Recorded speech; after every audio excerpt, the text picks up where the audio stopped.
جب بھی کوئی بھی پریشانی زندگی میں ہو، سب سے پہلے اللہ ہی کا خیال دل میں آنا. ہم سب اپنا جائزہ لے سکتے ہیں کہ جب ہم دکھی ہوتے ہیں یا کوئی پریشانی ہوتی یا دل پہ کوئی بوجھ ہوتا ہے یا ہمیں کوئی مسئلہ پیش آتا ہے یا کوئی ضرورت پیش آتی، تو ہم سب سے پہلے کس کا سوچتے ہیں؟ یہ ایک ٹیسٹ ہے ہمارے لیے. ہمیں سب سے پہلے اللہ سبحانہ و تعالیٰ کے بارے میں سوچنا چاہیے کہ وہ ہے نا. کیا مشکل ہے؟ کوئی مشکل نہیں، کیونکہ وہ ہے.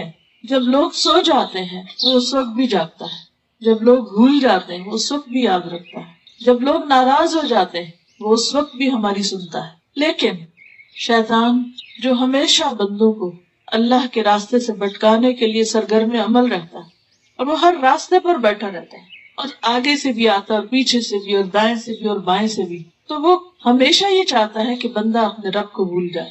اور شرک کا پہلا دروازہ ہی یہاں سے کھلتا ہے جب بندہ اپنی کسی بھی مشکل میں اللہ کی طرف جانے کی بجائے لوگوں پر توکل کرنے لگے، لوگوں کے پیچھے بھاگنے لگے، انسانوں پر امیدیں رکھے اور انسانوں کو اپنا رازق اور اپنا مالک سمجھنے لگے. کوئی انسان ایسا نہیں کہ جو ضرورت مند نہ ہو. کسی بھی انسان سے جا کر مل کے دیکھیں، چاہے کوئی غریب ہو یا امیر، دنیا کے غریب ترین انسان کو بھی اور امیر ترین انسان کو بھی اور ان کے بیچ کے بھی لوگوں کو، سب کے سب محتاج، سب کے سب ضرورت مند ہیں، اور سب کی ضروریات صرف ایک رب ہی پوری کر سکتا ہے، کوئی بندہ نہیں کر سکتا. اس لیے لازم ہے کہ ہم اول و آخر اسی کو پکاریں، اسی کی طرف رجوع کریں، اور اسی کو پکارنے کا نام دعا ہے. تو آج دعا سے متعلق کچھ چیزوں کی یاد دہانی کراؤں گی. معلوم ہم سب کو ہوتا ہے لیکن ہم پھر بھول جاتے ہیں، اور خصوصاً جب کوئی پریشانی آتی ہے تو اس وقت تو شیطان ضرور بلوا دیتا ہے کہ اللہ تعالیٰ ہے اور وہ سنتا ہے اور وہ مشکل آسان کرے گا اور ضرور کرے گا، کیونکہ ان اللہ علی کل شیء قدیر، بے شک اللہ ہر چیز پر قادر ہے. اسے کسی سے مشورہ نہیں کرنا، اسے کسی سے مانگ کے نہیں دینا، کیونکہ سب چیز اس کے کنٹرول میں ہے، اس کے اختیار میں ہے. نوح علیہ السلام کے بارے میں قرآن مجید میں آتا ہے، سورۃ الصافات 75، وَلَقَدْ نَادَانَا نُوحٌ وَلَنِعْمَ الْمُجِيبُونَ، اور البتہ تحقیق نوح علیہ السلام نے ہمیں پکارا تھا جب لوگوں نے انہیں انتہائی تنگ کر دیا اور ان کی بات مان کر نہیں دیتے تھے، تو اس مشکل میں انہوں نے ہمیں پکارا تھا. وَلَنِعْمَ الْمُجِيبُونَ، ہم کتنا اچھا جواب دینے والے. اللہ نے ان کی دعا سنی، بہترین طریقے سے سنی، دعا قبول کی اور ان کی مشکل آسان کر دی. مشکل کتنی بھی بڑی ہو، آزمائش کتنی بھی طویل ہو، دکھ اور درد کتنا بھی گہرا کیوں نہ ہو، کسی بھی قسم کا کیوں نہ ہو، کبھی بھی اللہ کی رحمت سے مایوس نہیں ہونا چاہیے، ہمیشہ پر امید رہنا چاہیے. ہمارے لیے مشکل ہوتی ہے، اللہ کے لیے مشکل نہیں. انسانوں کے خزانے ختم ہو جاتے ہیں، اللہ کے ختم نہیں ہوتے. اور پھر ہماری عقل جواب دے جاتی کہ کسی مسئلے کا حل کیا کریں، کیسے کریں، لیکن اس کے علم کی کوئی انتہا نہیں. اس لیے ہمیشہ ہر حال میں، ہر موقع پر، چھوٹی ضرورت میں اور بڑی ضرورت میں اسی کو پکارتے رہنا چاہیے.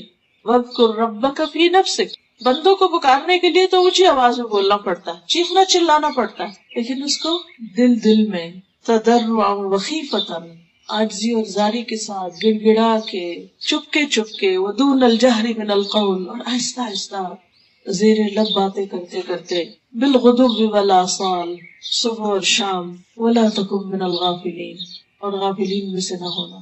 آپ کہیں بھی بیٹھے ہیں، مثلا کسی مجلس میں بیٹھے ہیں اور آپ کو ایک دھیان میں آتا ہے کہ میرا فلاں کام رہتا ہے، فلاں مشکل ہے، اچانک آپ کو کوئی خیال ستانے لگتا ہے، رات کو آپ سو رہے ہیں، اچانک آنکھ کھل جاتی اور آپ کو کسی چیز کے بارے میں سخت پریشانی ہونے لگتی. اب کوئی ایسا نہیں جس کے ساتھ آپ شیئر کریں، سب سو رہے ہیں، ہر طرف خاموشی ہے، کوئی سننے والا نہیں، کوئی آپ کے دل کا حال نہیں جانتا. بعض اوقات آپ کسی کو اپنے دل کا حال بتانے لگتے ہیں، وہ آپ کو ایسی بات کرے گا کہ آپ سوچیں گے کہ اس کو بتایا بھی کیوں، یعنی خود ہی شرمندہ ہو جائے. کوئی نہیں جانتا کہ ہمارے اندر کی تکلیف کتنی ہے. کوئی پیمانہ ہے ہی نہیں اس کو جج کرنے کا، اس کو ناپنے کا. ہمارا بلڈ پریشر جاننے کے لیے تو آلات موجود ہیں، شوگر چیک کرنے کے لیے بھی ہیں، بخار ہو گیا اس کو بھی جان سکتے ہیں، لیکن اندر کسی کے دکھ اور درد اور زخم کتنے ہیں کوئی پیمانہ نہیں، کوئی نہیں جان سکتا سوائے اس سے ایک اللہ کے. بعض باتیں ایسی ہوتی ہیں کہ جو آپ کسی کے ساتھ شیئر بھی نہیں کر سکتے. کچھ تو ہوتا ہے انسان اپنے بہن بھائی کے ساتھ، دوست کے ساتھ، رشتہ داروں کے ساتھ، قریبی لوگوں کے ساتھ، خیر خواہوں کے ساتھ شیئر کرتا ہے، ان سے مشورہ مانگتا ہے، ان سے مدد مانگتا ہے. بعض اوقات لوگ مدد کرتے ہیں لیکن ایک حد تک جا کر اس کے بعد وہ بے بس ہوتے کیونکہ ان کے ہاتھ میں کچھ بھی نہیں. ان سب چیزوں کا مالک صرف ایک اللہ ہے. اس لیے اسی کی طرف رجوع کرنا چاہیے، کیونکہ جب اس کے سامنے آپ اپنی ضرورت رکھتے ہیں تو آپ کو شرمندہ نہیں کرتا. بندوں کے سامنے آپ ضرورت رکھتے ہیں، بندے آپ سے بھاگنے لگیں گے، آنکھیں بند کر لیں گے، یا احسان جتائیں گے، یا کبھی شرمندہ کر دیں گے، اور کبھی دل کھول کے مدد بھی کریں گے تو آپ ایک بوجھ محسوس کریں گے، آپ احسان تلے بھی آ جائیں گے. اور بعض اوقات ہو سکتا ہے کہ آپ ان سے کچھ شیئر کریں، وہ آگے کسی اور کو بتا دیں، وہ آپ کا پردہ ہی نہ رکھیں، لیکن اللہ سبحانہ و تعالیٰ آپ کا پردہ رکھتے ہیں. کچھ بیماریاں ایسی ہوتی ہیں انسان کو، کچھ روگ ایسے ہوتے ہیں، کچھ دل کے وسوسے ایسے ہوتے ہیں کہ انسان ان کو زبان میں بھی نہیں لانا چاہتا. ایوب علیہ السلام کے اوپر جب تکلیف آئی تو شیطان نے ان کو طرح طرح کے وسوسے ڈالے. انی مسنی الشیطان بنصب وعذاب، کہ اس نے تھکا دیا، اس نے طرح طرح کے وسوسے ڈالے. بعض بیماریاں جسمانی نہیں ہوتی، قلبی بھی نہیں ہوتی، لیکن وہ ذہنی ہوتی ہیں کہ انسان کچھ چیزوں کے بارے میں کنفیوز ہوتا ہے، سارٹ آؤٹ نہیں کر سکتا، اس کو کسی چیز کے بارے میں رہنمائی، ہدایت چاہیے ہوتی ہے، گائیڈ